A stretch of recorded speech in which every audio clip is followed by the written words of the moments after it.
Hi YouTube. Everybody's beautiful in their own way. Can't believe it. It's so hard to remove yourself from your own acquired perspective and experiences when you are approaching your own life and what is reality, what is valuable, what is worthwhile. Is this couch worthwhile? Do I need this in my life? What are my beliefs about a couch? Many of the things I talk about on the channel have to do with self-actualization and becoming someone who is okay with just being, because you begin to be able to observe yourself and see reality for what it is instead of all these faulty acquired habits, routines, perceptions, run-on interpretations, all these lenses put upon us from external situations, society, our upbringing. The list goes on. What is real is just there. I talk a little bit about relating to others. And this topic kind of covers both, because the hardest thing, if it's hard for us just to walk out the front door and go about a walk in the neighborhood, remaining present, enjoying the sun on our skin, the look of the leaves, without wandering off to a million different pretexts, and being in here and wondering about expectations and what's coming what came before, what came after, what the interpretation of us is, without all that. If it's hard enough for us to remain present and enjoy the present for what it is and be in conscious control of ourselves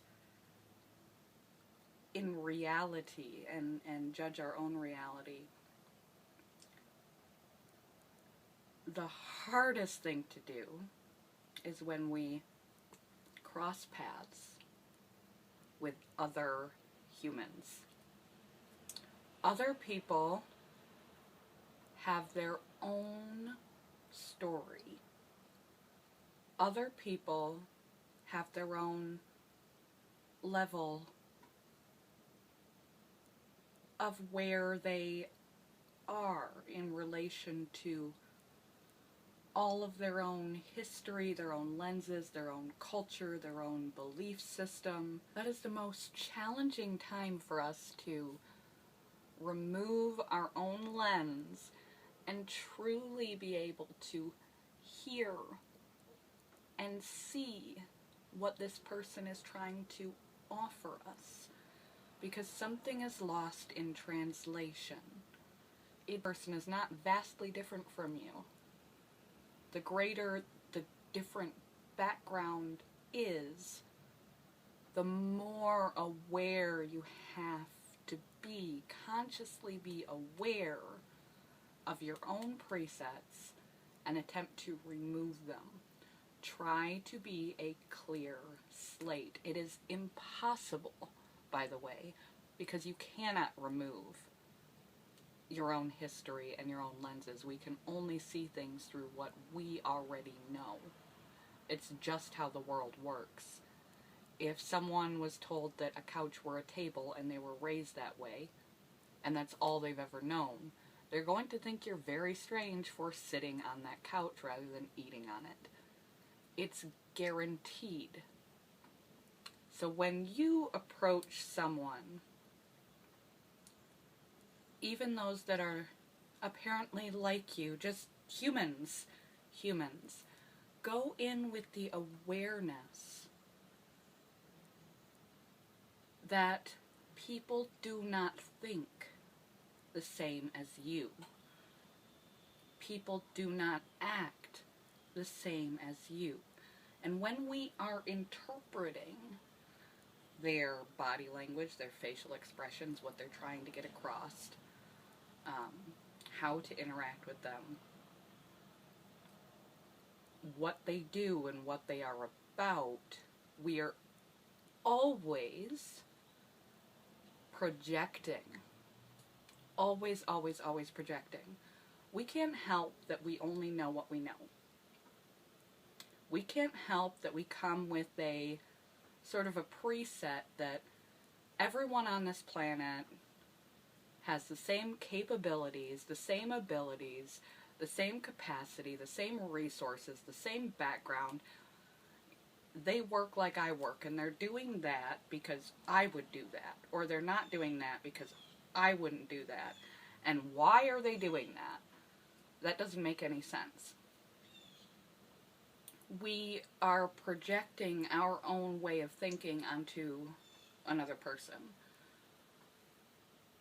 We can't help that.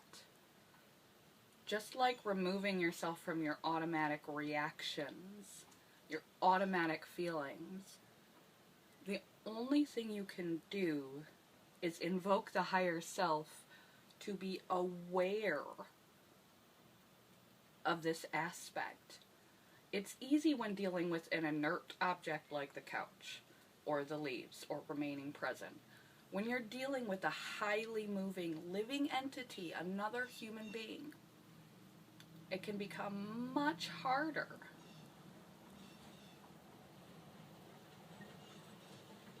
to attempt to rise above and go in with the awareness that you are at a disadvantage.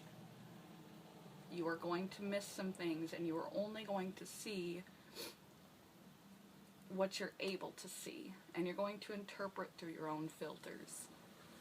At least having the awareness that this is occurring, that other people are not you.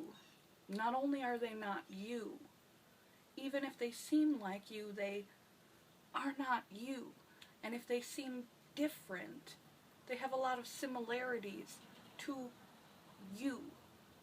They were just raised differently. They have a different background. They have a different perception. But at our core, we just are.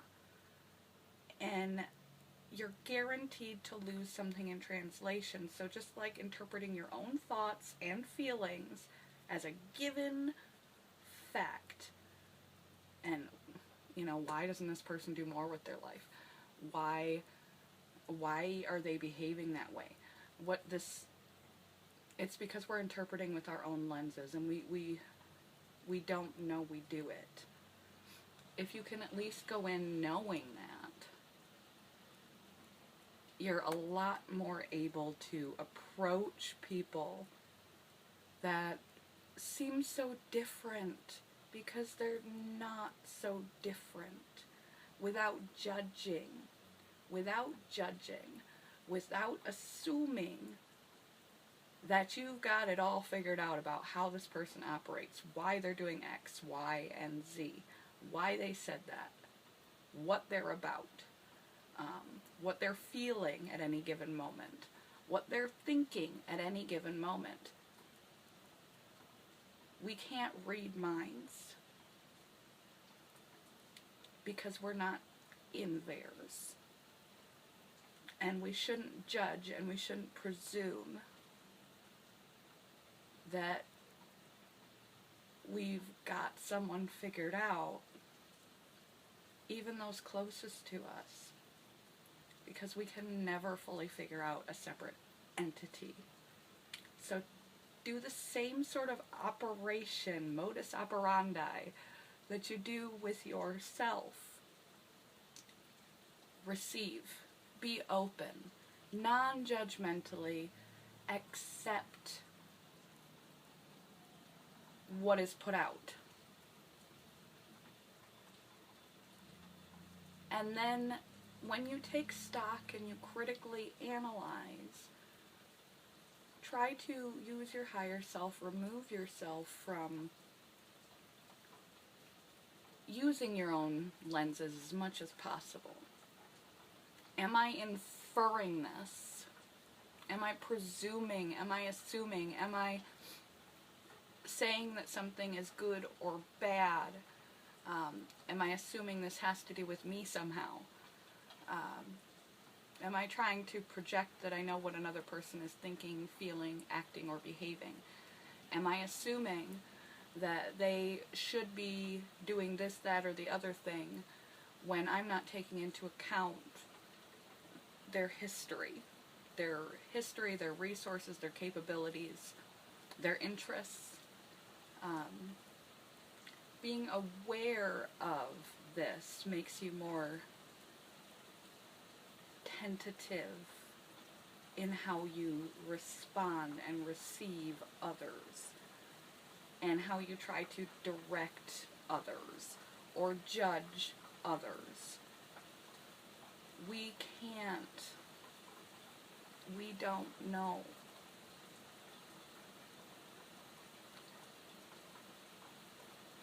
So, this is a really hard concept to sort of break down. But it goes into dealing with the world in large. We are social creatures. We want to know, to work cohesively, to live in a herd. we do. And there are even those who don't want to live in the herd. Don't judge that. There's a whole lot of reasons for that too. It's just an important thing to bear in mind when you interact with other people as you will. That it's sort of here. Reality is sort of in the empty space. The intention is sort of in the empty space.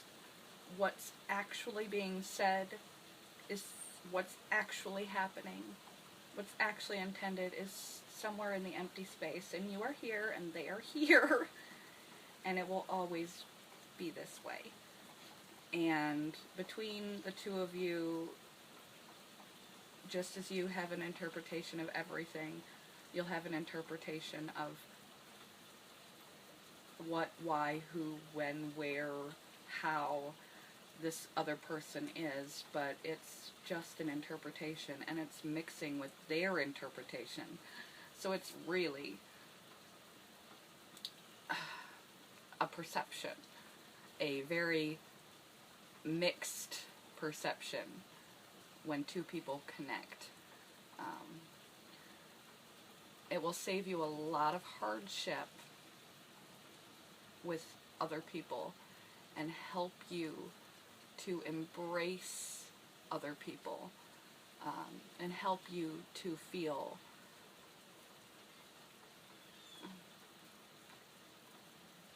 more solid in yourself, cause less conflict, feel less judgment, appreciate things that you didn't appreciate before, approach people with calmness, respect, objectivity, as much as you can. If you realize that your interpretation of them is a given,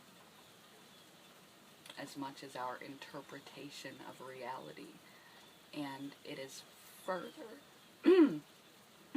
excuse me, further complicated by their already having lived however long in whatever position, whatever culture, whatever background, whatever experiences, and having their own perception of reality. You guys are both looking at a couch. That just is.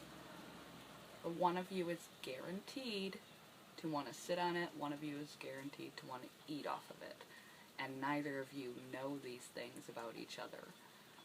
And you question it, you fear it, you assume that it's because of you, or if they were just educated better, if they were smarter, they would know that you sit on a couch. That we think things are strange. We do all of this inference, and it happens in subtle conversations too. And we infer because we have all this stuff going on back here from our experiences, our raising, our culture, our society, what we've taken in, our friendships, all the things that inform what we've become, what we've decided to be, and our lens. And they have their own. Awareness that you're always seeing through a lens. Awareness that your lens is not the lens, the be-all, end-all, just like your automatic feelings and automatic thoughts are not factual. They just are. And awareness that not only that all of this is not guaranteed, nor the right way, that these other people have their own. Everybody's got their own. You can pause and really try to absorb as much as you can, carefully, considerately.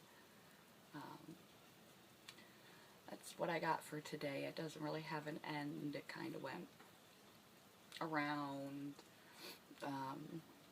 and I'm sure some of it was lost in translation, because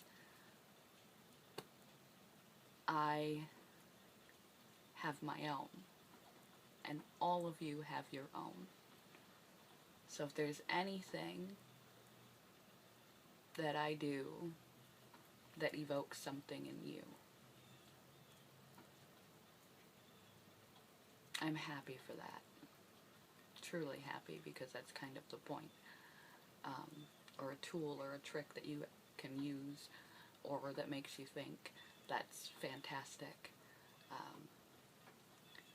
Even this video. But who knows what you take from anything I do, because you are you and I am me. And reality is somewhere between us. Bye, you guys. Be open. Let your higher self run the show as much as you can. Even with the wild cards that are other people. Love you guys. Bye, YouTube.